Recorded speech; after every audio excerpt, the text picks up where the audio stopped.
7 శనివారాల వ్రతం స్టార్ట్ చేసి 4 వీక్స్ అయితే కంప్లీట్గా అయిపోయింది. 5th వీక్ నుంచి చేయాలి అని చెప్పేసి అనుకుంటున్న టైం అలా అయిపోతుంది. ఏదో ఒక పని వలన ఇంకా పూజలు అయితే చేయలేకపోయాను. బట్ ఈ వీక్ ఎలా అయినా చేయాలని చెప్పి డిసైడ్ అయ్యి పూజ అయితే చేసేసాను అనమాట. నేను ఇక్కడ వినాయకుడిని పసుపు ముద్దతోనే చేసుకున్నాను, అదే మంచిదని చెప్పి.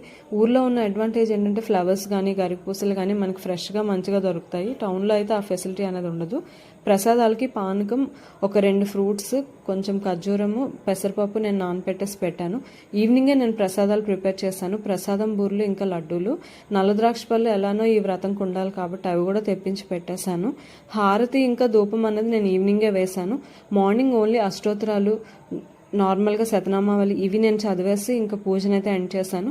ఈవినింగ్ అనమాట ఎవరినో ఒకరిని కూర్చోబెట్టించి కథ చెప్పాలి కాబట్టి అలా నేను మా అత్తయ్యని మా మామయ్యని కూర్చోబెట్టించి కథ అనేది చదివాను. లాస్ట్లో నేను హారతి పూజ అయిపోయాక ఇచ్చాను. అండ్ ధూపం కూడా వేసి పూజ చాలా బాగా చేసుకున్నాను.